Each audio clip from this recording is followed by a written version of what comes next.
What's up, everybody? Welcome to another episode of Community Farm Alliance Podcast. I'm your host for the Black and Berry series. My name is Vaughn Barnes, and I have with me today Ricky Mason of Kentucky AgriTech. Ricky, tell us, how did it all get started?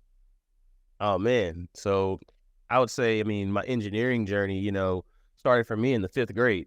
I tell everyone, man, I met an engineer at my school in the fifth grade. He was an IBM engineer, brought a robot and programmed it right there on stage with the punch card. And I'm like, man, what's this sorcery that he just did up here on the stage? Like, yeah, how did he make that robot do that with that little piece of paper?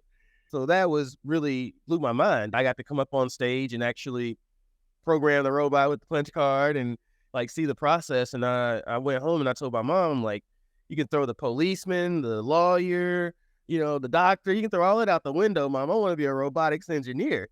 I would And go what grade again was this? fifth grade, bro. Man, fifth grade. That was it. It wasn't even ag. It wasn't any. It was just robotics engineer.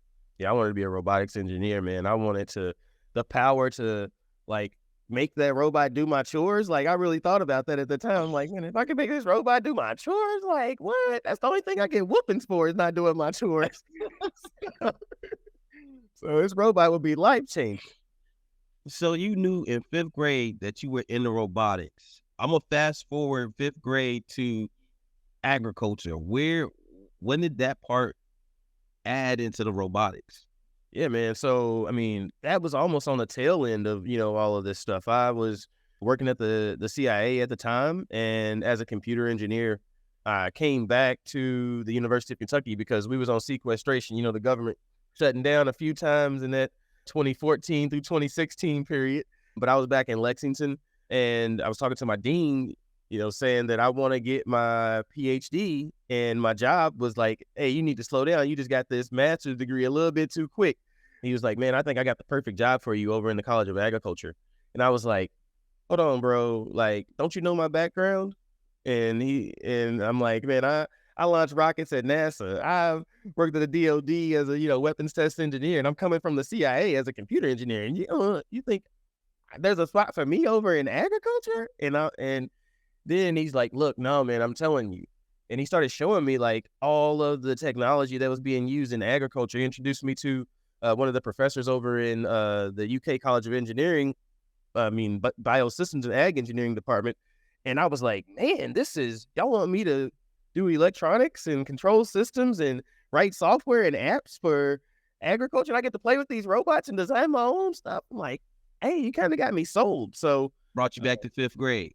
man, welcome back to fifth grade. I actually get to, build and play with this stuff. So it was like full circle for me. I had all of this experience, over my career doing cool stuff using this technology. And I never thought that I could, use this in agriculture and not like get to build the robots, get to build drones, get to do, net zero houses and, work on remote sensing systems for all of that stuff. And it was mind blowing that I could, do that in ag and didn't realize all of the opportunity that was there.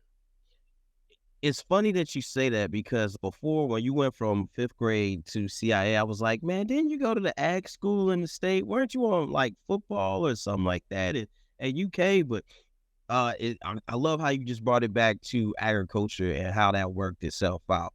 And with you being able to do so much in the ag space with tech, how did that like correlate to what you was doing in like ballistics, missile launching, and how did that all work itself out? Man, opportunities, used my engineering skills because, like I said, man, I already knew I wanted to be an engineer in the fifth grade, and like chasing that dream of being an astronaut, like that's what landed me at NASA down at Cape Canaveral, launching rockets. And the experiences at all of these places, like, really gave me the well-rounded experience I need for ag. Because, as everybody knows, like, if you're going to be in ag, you can't just be, one-trick pony. You need to have a diverse skill set to be successful, in agriculture. I feel like that's what allowed me to jump into that position, but also add value in agriculture, coming from project management and project design, building out and developing, systems that are used all over the world, then bringing that back into agriculture, a space that I would say lacked that innovation at the time. So I'm gonna tell you something that you probably don't even know, and this is gonna be a side chain conversation. But how long did you spend in Brevard County? And I got to be able to say Brevard County to really like hone in, because not everybody's gonna know that that's Cape Canaveral. Yeah. That's like, cause 321. Were you down there when it was 407, or did you get there when it was 321? There was 407 when I was there. All right, I so was there in 2011. I was 321 by then. Was it? Yeah. Well, everybody still had the 407 numbers. Well, I'm gonna tell you why. I'm gonna tell you why Cape Canaveral's near and dear to my heart, because Brevard County is where I came from before I went up here. So like where you was at Cape Canaveral by Astronaut and Titusville, I was down in Melbourne, Palm Bay, and that area. So like that's the tie that we had that I didn't even realize. As soon as you said Cape Canaveral, I was like, what do you know about Cape Canaveral? Yeah. I ain't been in Brevard County for real. How long you was down there? I was down there for about 6 months. Oh yeah, see, yeah, 6 months. You wasn't there in no time. You was running into people with Orlando phone numbers. I mean, that's at 407. So Yep. 321. What made 321 so cool is because like that was the original Countdown County, and then Houston had 210, but then we had 321. So the two areas in the United States where rockets went off, they always had countdown numbers, which is I didn't know that. I didn't tie that together. yeah, 321 blast off. So Cape Canaveral, Brevard County got that number because of the rockets going off out there in Nassau. So That's interesting because like most of the people that actually I work with, nobody lived in Brevard County. Like everybody lived like in, like you said, close to Titusville. Or they'll take 520 and drive all the way over across to the water, or you might have some of them that's in Satellite Beach by the Air Force Base. yeah, that was some of the older cats that had been there for a while, lived up there. Definitely Satellite Beach. But how long was it before you transitioned out to getting into agriculture? You was in the CIA, you did the Rockets, and then you went back to UK to say ag degree. How much time was that? Yeah, man, about 6 years between the time that I first went to the DOD and came back to UK full time as like adjunct faculty and a research engineer. So got the chance to hop pretty much up and down the East Coast and just gain a wide range of skills from all of those jobs. Like I said, at the CIA, building out data centers. I was an electrical engineer at NASA, so working on those sensor systems, monitoring systems on an entire rocket, making sure that it didn't blow up while it was on the pad, while we were there. To coming back, like I said, to UK, being able to bring all those skills together. As a research engineer and adjunct faculty, I could actually manage my entire project and work on things that I actually cared about, then that I found that were cool.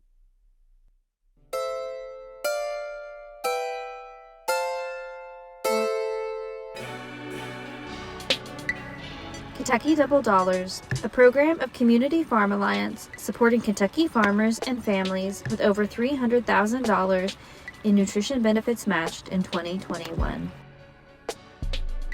For more information or to find a location near you, visit www.kentuckydoubledollars.org. Before we left, you were talking about the correlation between the two from CIA to ag. What is like one major thing that you see that is similar between the two spaces? The need to know with information in farmers. So farmers in the CIA are exactly the same. They don't want to give you any information unless you absolutely have to have it. So I think that that's two of the things that I see that are the same with the CIA. But man, as far as on the technology side of things, I think that, of course, the CIA is gobs and gobs ahead of where we are as far as what I would say in agriculture, but the amount of data that we actually have that we need to sort through, or kind of was the first big thing that hit me when I got into agriculture in the CIA. I actually worked on a few, big data projects before I left. And when I came over to the College of Agriculture, I'm like, man, we have all this data, but we're not doing anything with it. It's just sitting there, stale or whatever it was used in a paper, but nobody's aggregating this data and putting it all in one place so that we can use this data to push the whole mission of, agriculture, making it more efficient. AI models and machine learning and things of that nature was kind of what I was thinking about when I first came into ag. What are like some of the things that when you say machine learning, what would the machine actually do in the ag space? Like, is it identifying when there's insects, pests, temperature control? Like, what are the things that the machines can do? Yeah, so these algorithms can see things in the data that we can't, naturally see. They see dimensions in the data that we not naturally see and build correlations across that data that, we don't see with our naked eye. So, yeah, I think you're exactly right. We can use those algorithms to, look for insects, pests, or, identify certain diseases. But we can also identify what factors within the farm are making your farm go and what factors, aren't across, various farms, like I said, across those factors that we don't know. So we might see, hey, man, everybody's temperature is, once it gets over 85, that's the cutoff point. And maybe before we're kind of gauging that based on, the day or whatever. So I think we can actually see and be more precise with our applications of pesticides, different fertilizers and things of that nature when we talk about using AI and machine learning. Don't think of it so much as like it always being a robot. It could just be, a picture that we're using to tell you, hey, your pond is going to be, it's lacking oxygen, just from being able to scan that pond. And we can say, these are the factors that we have seen in your area based on the weather, your environmental factors, and your inputs into your pond or your farm. So there's a lot of things that I can see that we're not going to see with our naked eye. And it proves what farmers are doing. Like a lot of times farmers are they like, man, I just do this at this time of the year. And this is the output. But now we can actually see across multiple farms how that's correlating and what when we're talking about involving those sensors and collecting that data across the entire farm, we can now see and look at what factors are changing and what they're doing, what are the similarities between the successes and what are the similarities between the failures. So you did that. You started my next question. How are the computers getting this information? You mentioned sensors with the rockets. Are there sensors for the farms, and like how do you lay them out to get that data, to collect that data, to then start to infer the information that you guys get? Yeah, so I would start out let's talk about open farm. So you got a 300, 500,000 acre farm. You're not going to walk that, daily, and you're not going to, go out there and look at each plant. So first, how are we going to collect that data? So we use drone technology while I worked at the University of Kentucky to fly over those crops using LiDAR and different cameras that saw in different light spectrums to determine plant health, to determine, pesticide and overspray. We can kind of see all of these things just from that perspective. Then on top of that, we install sensors, in the soil. And I'm not going to say, we were working on figuring out how frequently we needed to place those sensors to get good data across the entire, farm. So putting those sensors in the field, but also using those drones to fly over are how we would collect that data.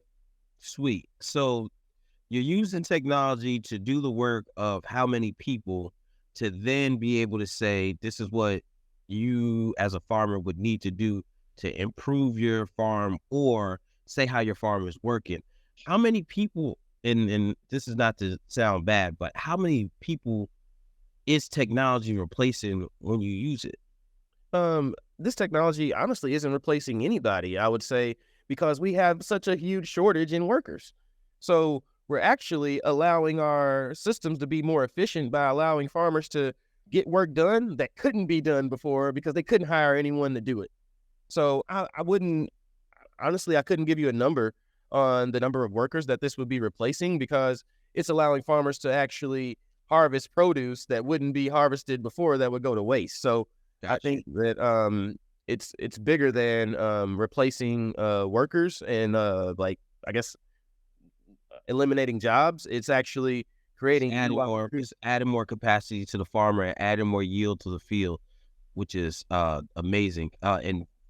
And I want 10% for that line, adding yield to the field. I know that one's coming for you. Adding yield to the field, that's a good one. Adding yield to the field, I like that. To talk a little bit more about present day, what are some of the other things that you have done with Kentucky AgriTech? Yeah, man. So getting started with Kentucky AgriTech, we developed the Kentucky Best Bean Buyer app. So it's an app to help soybean producers increase ROI on their soybean crop. So basically, we could tell you within a 400-mile radius, the best place to sell your soybeans based on your moisture content. I mean, I don't know how much, our guests know about, soybean elevators, but they all have a different equation that they use to calculate your moisture discount. And, based on your levels, you could drive an extra 100 miles, but actually increase the amount of money that you would make, on those soybeans. So we could tell you, where the best place to sell was. That was kind of our first foray into, agriculture as a company. After that, we saw the opportunity for drones and using those drones to, inspect and give you information that you probably don't have walking around the farm. You can't see that canopy from that view walking around the farm and get that same type of data. So we jumped there, and I felt like we were a little bit ahead of our time when we first gotten into, doing those drone surveys, which I feel like they're still picking up steam over the last couple of years. What we've really been doing is really focused, in urban ag and helping urban farmers be more efficient in their marketing strategy. So we launched Farm Plus House, a virtual farmers market, to help more farmers connect with urban customers. And that was our first real foray into a marketing app, an app that connected customers with farmers. And we felt like there was a lot of opportunity there. And that's kind of charged some of the things that we're doing in the future.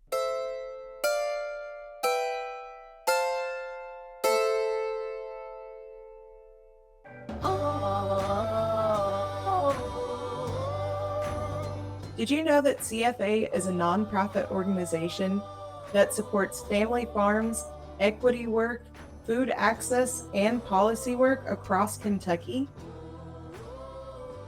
If you're interested in supporting any of this work, please go to cfaky.org and go to our Donate tab in order to donate or become a member today. We really appreciate any and all help that we get, and it goes back to helping both farmers and consumers across the Bluegrass State.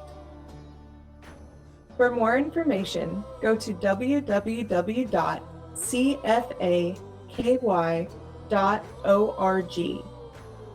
Once again, that's www.cfaky.org. Thank you. And now back to our show. Before the last break, you were talking about Farm Plus House and the virtual farmers market. That is a great idea, man. Talk a little bit more about that. Yeah, man. I mean, it was an awesome opportunity for us to work with farmers directly and getting food directly to customers that needed it most. How did it start? Was it a thing between you and a group of people, or did you just realize that, farmers are, having so much waste when they go to farmers markets? What brought on that conversation to make that happen?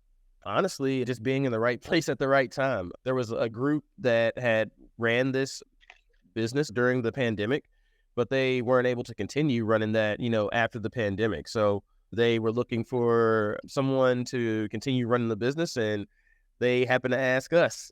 We took it on and ran that for about 2 years before the actual developer of the platform that we were using went out of business. So that kind of slowed us down there, and we were looking for, new ways, different strategies to kind of continue offering that service or something better to customers. So now that has shifted, is there another one that you guys are going to do? Was it some opportunities that you've seen while you were doing Farm Plus House, or was it something that you thought that you should totally scrap? Yeah, there were definitely some opportunities.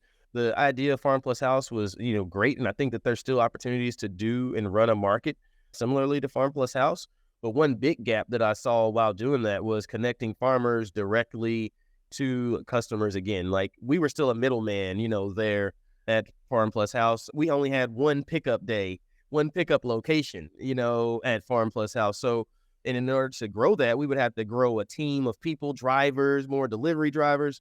I think that with us just getting started and ramped up, I think there were better ways to kind of do that, and a better way to offer our farmers something that would be more beneficial for them, and that they could kind of choose when they could deliver to their customers. And I mean, they could get fresh produce directly to 2 customers, during the week. We only, like I said, we were only open on, Saturday. So that was the biggest thing I think that really, the opportunity that we really saw there, I would say.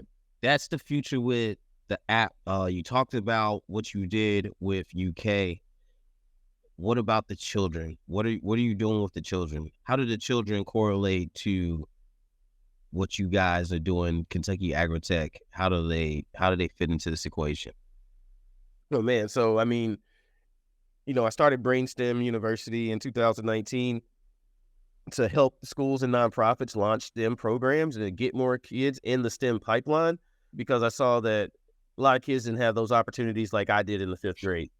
So with agriculture, it's the same thing, man. What I realized when I met my dean, that I could use all this technology in agriculture, we're teaching kids the same thing and comparing and teaching them science principles while doing that. So we actually launched a program last year with Nativity School where they learned how to grow in hydroponic systems from seed to harvest. They did our 8-week program where they learned how to grow and they got to harvest and try the lettuce and greens there. Agriculture is a great opportunity for us to not only get kids interested in tech and STEM, but also educate them about healthy eating and, lifestyle and how they can do these things at their homes and grow healthy food. I think that that's one of the things I'm most proud of, is that we not only are teaching people STEM, but we're teaching people healthy, lifestyles and principles. That was going to be a question that came up later, but now that you said it, outside of teaching the kids STEM, what other accomplishments has Kentucky AgriTech had? The first thing that Kentucky AgriTech done, October 31st, 2018, we received, this award. So we wrote that app. We finished in 2017, and it was the first thing that we did. Since then, I'd say we've been working on launching new apps and new opportunities to connect farmers to more efficient processes. Irby Fresh is our upcoming app, our virtual farm stand launcher and finder. Like you had asked if I saw any insights. So this is what came from running that virtual farmers market. I saw that various neighborhoods still wanted access to like a farm plus house type of situation, but we were only, like I said, we were only open so often. But farmers have times that they can pull up, in your neighborhood and set up their own farm stand. And it might not always be on Saturday. I can't be everywhere on Saturday, but I can be somewhere on Monday, Tuesday, Wednesday, and have a schedule. And this app notifies individuals in the neighborhood that you're there. So I could imagine even like my grandmother, who has a farm in her backyard, and she grows so much that she's always giving stuff away. But if she had a way to notify folks that she had stuff that she was either going to sell or give away, then she would definitely, do that in the neighborhood. So I think that it gives us an opportunity to not only allow urban farmers that have businesses to provide fresh produce for individuals, but also people who are growing in their neighborhoods to help solve the food desert problem by being able to sell that food and connect with other folks in their neighborhoods. So everybody that has watched this series, they know what question is about to come up. It's about that time. This is the Blackberry series. Ricky Mason, tell me, what berry best represents Kentucky AgriTech? What berry best represents?